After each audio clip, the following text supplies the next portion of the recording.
یہ کتنی عظیم نعمت ہے جو آپ کو ملی ہے، ورنہ لوگ ترستے ہیں کہ ان کے یہاں بیٹی ہو جائے۔ بہت لوگوں کی بیٹیاں نہیں ہیں، لوگ ترستے ہیں۔ ان سے جا کے پوچھو جن کی اولاد نہیں ہے، نہ جن کا بیٹا ہے نہ جن کی بیٹی ہے، وہ تو کہتے ہیں اللہ تعالیٰ ہمیں اولاد سے نواز دے، بیٹی دے دے یا بیٹا دے دے۔ لیکن لوگوں کو کیا بتائیں، لوگوں کا ذہن ایسا تبدیل ہوا پڑا ہے کہ بیٹیاں اگر ہوں گی تو پھر نحوست ہوگی گھر پہ۔ آپ شرم کرو کہ آپ ایسے جملے بول رہے ہو۔ اللہ تعالیٰ جس سے راضی ہوتا ہے اس کو بیٹی عطا فرماتا ہے۔ بیٹیاں یہ بہت پیاری ہوتی ہیں، ماں باپ سے بہت پیار کرتی ہیں، بھائی بہن سے بہت پیار کرتی ہیں۔ بھائی اپنی بہنوں سے تو لڑ سکتے ہیں، بھائی اپنی بہنوں سے تو ناراض ہو سکتے ہیں، لیکن بہن کا دل اتنا نرم ہوتا ہے کہ بھائی کتنا بھی ناراض ہو لیکن پھر بھی بہن بھائی سے بولتی ہے۔ یہ بات جاننا آپ کے لیے بہت ضروری ہے کہ ہماری تاریخوں کے حوالے سے بہت زیادہ اسکیم چل رہا ہے۔ جیسے کہ سوشل میڈیا کی اگر ہم بات کریں، یوٹیوب ہے، فیس بک، انسٹاگرام، ان پر ہمارے نام سے لوگوں نے فیک اکاؤنٹ بنا کے رکھے ہیں۔ اب بہت سے لوگ جلسہ کراتے ہیں، پروگرام کراتے ہیں، انہیں تاریخ چاہیے ہوتی ہے ہماری، وہ سوشل میڈیا پر رابطہ کرتے ہیں۔ انسٹاگرام پر کوئی اکاؤنٹ اگر سرچ کرتے ہیں تو بہت سارے ہمارے نام سے آ جاتے ہیں جو کہ فیک ہیں، اور ان پر جا کے وہ رابطہ کرتے ہیں کہ ہمیں تاریخ چاہیے۔ تو جو فیک اکاؤنٹ چل رہے ہیں، جو فیک لوگ ہیں، ان سے ان کا رابطہ ہو جاتا ہے اور پھر ان کے ساتھ اسکیم ہو جاتا ہے، یعنی وہ تاریخ دے دیتے ہیں، ہمیں ادھر معلوم بھی نہیں چلتا۔ تو اگر آپ کو تاریخ چاہیے تو آپ سوشل میڈیا پر تاریخ نہ لیجئے، سوشل میڈیا سے کوئی تاریخ آپ کو نہیں ملے گی، اور جو ملے گی وہ پھر اس کے ذمہ دار آپ خود ہوں گے۔ ایسی بہت سی شکایتیں آئی ہیں کہ فلاں جگہ کی تاریخ ہو گئی اور بعد میں پتا چلا کہ وہ سوشل میڈیا پر بات کی ہوئی تھی اور وہ اسکیم ہو گیا۔ تو اگر آپ کو تاریخ چاہیے، ہمارا صرف ایک نمبر ہے، اس پر واٹس ایپ میسج کیجئے کہ ہمیں فلاں جگہ کے لیے فلاں تاریخ چاہیے۔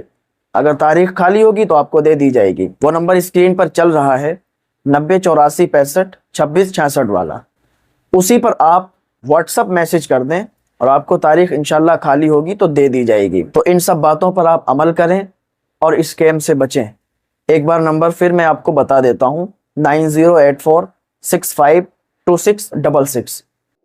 بہن بھائی کا خیال رکھتی ہے، بہن بھائی سے محبت رکھتی ہے۔ لاکھ برائیاں ہو جائیں، لاکھ آپس میں ناراضگی ہو جائے، لیکن بہن اپنے بھائی کو منانے کی کوشش کرتی ہے۔ لیکن بھائی ایسے ہوتے ہیں کچھ کہ اپنی بہنوں سے ناراض، ان سے لڑائی جھگڑا یہی سب کرتے رہتے ہیں۔ اللہ تعالیٰ کی بارگاہ میں دعا ہے اللہ تعالیٰ ہم سب کو نیک عمل کی توفیق عطا فرمائے، اور بھائی بہنوں کے درمیان آپس میں محبت قائم دائم فرمائے، اور ماں باپ سے محبت کرنے کی توفیق عطا فرمائے، ماں باپ کی خدمت کرنے کی توفیق عطا فرمائے۔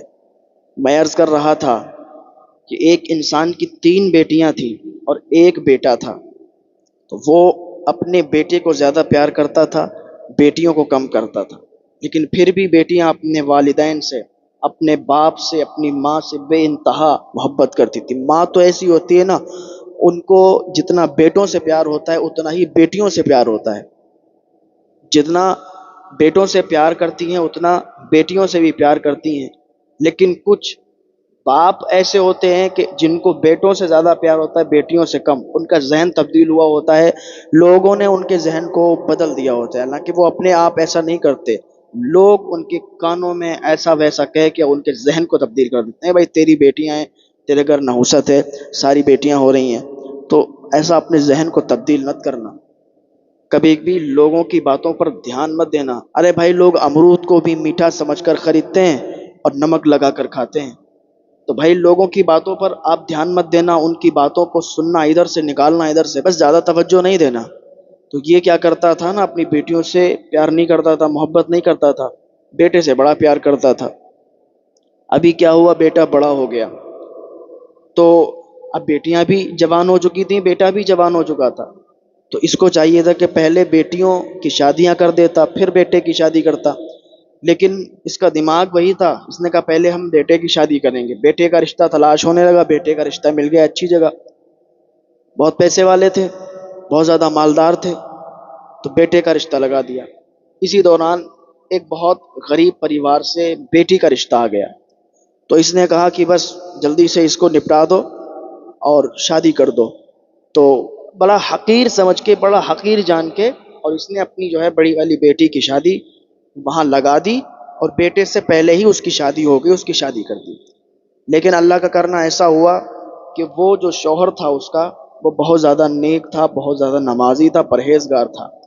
غریب ضرور تھا لیکن بہت محنتی تھا، بہت نمازی پرہیزگار تھا۔ تو اس کے یہاں اس کی بیٹے سے پہلے ہی شادی کر دی۔ اب کیا ہوا، بیٹے کی شادی کا وقت بھی قریب آ گیا، بیٹے کی شادی اس نے کر دی، بہو گھر پہ آ گئی۔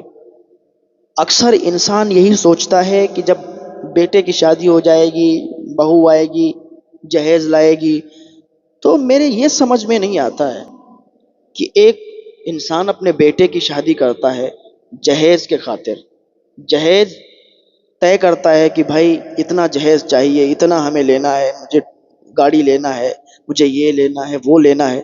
یہ تو بھائی تمہارے بیٹے کو مل رہا ہے، ٹھیک ہے، تمہاری بہو کا ہے، تمہارے بیٹے کا ہے، تمہیں اس سے کیا مطلب ہے؟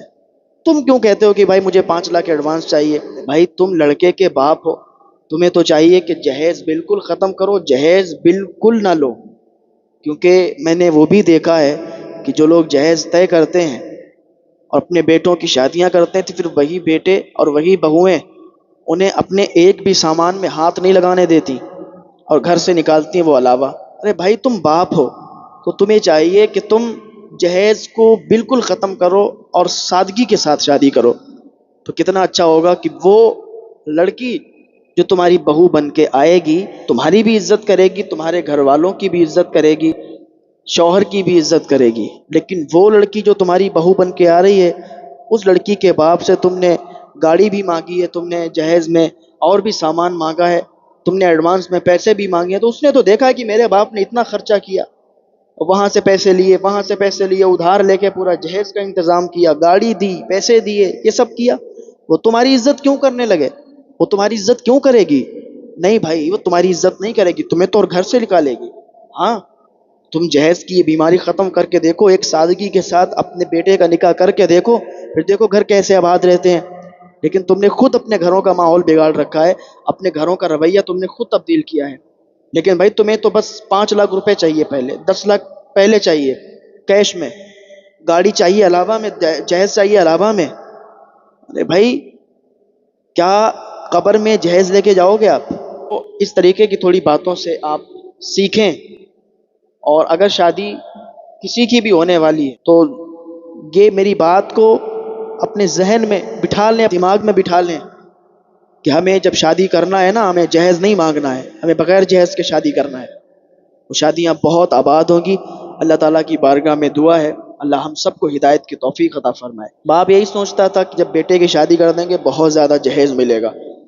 جب بہو آئی گھر پہ تو اس نے ایک بھی برتن میں ہاتھ نہیں لگانے دیا۔ باپ یہ پانی مانگتا رہتا تھا لیکن بہو مجال کیا کہ پانی دے دے۔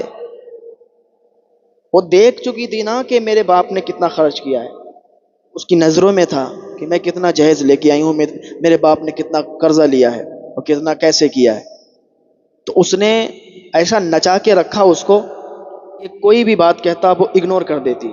یہاں تک کہ بات آ گئی کہ اس نے بات سننا بھی چھوڑ دی اور اپنے سسر سے بات بات پر لڑائی لڑنے لگی، اپنی ساس سے بات بات پہ لڑائی لڑنے لگی۔ بھی کیا ہوا، یہ پانی مانگتا تو وہ منع کر دیتی، کہتی خود اٹھ کے پی لو۔ وہ کوئی بھی کام کے لیے کہتا وہ منع کر دیتی۔ ایک دن ایسا ہوا کہ اس نے اپنے ساس سسر سے لڑائی لڑی، اور لڑائی لڑنے کے بعد اپنے شوہر سے جھوٹی شکایت لگا دی کہ وہ ایسی بات ہوئی، ایسا ویسا، اور گھر سے نکل گئی۔ لڑائی لڑ کے اپنے شوہر کو لیا اور گھر سے نکل گئی۔ اور وہ بیٹا بھی جس کے لیے باپ پاگل تھا، باپ اس سے محبت کرتا تھا کہ ہمارا بیٹا ہے، یہ ایسا ہے، یہ ویسا ہے، وہ بیٹا بھی اپنی بیوی کو لے کے نکل گیا۔ اب یہ دونوں گھر پہ اکیلے رہ گئے۔ یہ دونوں اب یہ بوڑھے ہو چکے تھے، بزرگ ہو چکے تھے، ان سے کھانا بھی نہیں بنایا جاتا تھا۔ تو ان کی جو بڑی والی بیٹی تھی تو اس کو جب پتہ چلا تو وہ واپس گھر پہ آئی، دیکھا ماں باپ کا حال تو روئی، اور باپ سے کہنے لگی اپنے کہ بابا یہ کیا سب ہو گیا، آپ تو اس کو بہت چاہتے تھے، بہت محبت کرتے تھے، آپ نے کبھی ہم لوگوں سے پیار نہیں کیا بابا، لیکن آپ فکر مت کرو، ہم آپ کی بیٹی ہیں، ہم آپ کو چھوڑ کے نہیں جائیں گے۔ اس کے 2 چھوٹے چھوٹے بچے تھے۔ جب اس نے باپ کا یہ حال دیکھا تو اپنے شوہر سے کہا کہ دیکھو بھائی، میرے والد کا یہ حال ہے اور ان کی طبیعت بھی خراب ہے، میری امی کی بھی یہ حالت ہے کہ وہ خود روٹی بھی نہیں پکا سکتی، تو ہم تو بھائی اپنے باپ کی، اپنی ماں کی خدمت کریں گے، اگر آپ کو کوئی اعتراض نہ ہو تو ہم یہاں رک جائیں۔ انہوں نے کہا کوئی بات نہیں، اگر ہم نہیں کریں گے تو پھر کون کرے گا۔ وہ داماد تھا، داماد ہو کے اس نے بڑی سیوا کی، اور وہ وہیں پر وہ بھی رہنے لگا اور وہ بھی پورا خرچ اٹھانے لگا، وہ بھی اپنے کام کرتا رہتا، کھیتوں میں کھیتی کرنے لگا، کھیت سنبھالنے لگا اور پورا خرچ اٹھانے لگا۔ اب یہ جو بزرگ ہو چکے تھے، یہ والدین اس کے، ان کی طبیعت خراب ہونے لگی تھی، اس لیے اکیلے رہنے لگے تھے۔ جب بندہ اکیلے رہتا ہے، سب کے بیچ میں رہا ہوا، پریوار میں رہا ہوا، اب وہ اکیلے رہتا ہے تو پھر طبیعت تو خراب ہونی ہے۔ جب بیٹی گھر پہ رہنے لگی، دونوں نواسے گھر پہ رہنے لگے، تو اس کا دل بہلتا تھا۔ اس کے 3 بچے تھے، 2 بیٹے تھے، 1 بیٹی تھی، وہ تینوں بچے گھر پہ رہتے تھے۔ جب دوسری بہنوں کو معلوم چلا تو وہ بھی آ گئیں، جب وہ دونوں بھی آ گئیں تو اور خوشیوں کا ماحول ہو گیا۔ اب وہ آتی جاتی رہتی تھی، یہ وہیں رہتی تھی۔ تو کہنے کا مطلب یہ ہے کہ انسان اپنے بیٹے سے زیادہ پیار کرتا ہے اور بیٹی سے کم، اس لیے کہ وہ نحوست ہے، وہ یہ ہے، وہ ہے۔ شرم کرو تمہیں، اگر تمہیں ایسی سوچ ہے، تمہارا ذہن ایسا ہے تو تمہیں شرم کرنی چاہیے، کہ بیٹی نحوست نہیں ہے، بیٹی اللہ کی رحمت ہے۔ بیٹوں سے بھی پیار کرو، بیٹی سے بھی پیار کرو، جتنا بیٹی کو محبت کرو اتنا بیٹے سے محبت کرو۔ یہ آپ کے ذہن میں نہیں ہونا چاہیے کہ بیٹے اچھے ہوتے ہیں، بیٹیاں اچھی نہیں ہوتی۔ اللہ سے دعا کیا کرو کہ اللہ تعالیٰ آپ کو بیٹیوں سے نوازے، آپ کو اولاد سے نوازے، تو سب سے پہلے آپ کو بیٹی عطا فرمائے۔ اب ایسا نہیں ہے کہ بیٹے خراب ہوتے ہیں، لڑکے خراب ہوتے ہیں، نہیں۔ کہنے کا مقصد یہ ہے، بتانے کا مقصد یہ ہے کہ بیٹیاں یہ نحوست نہیں ہوتی، بیٹیوں کو برا مت جاننا۔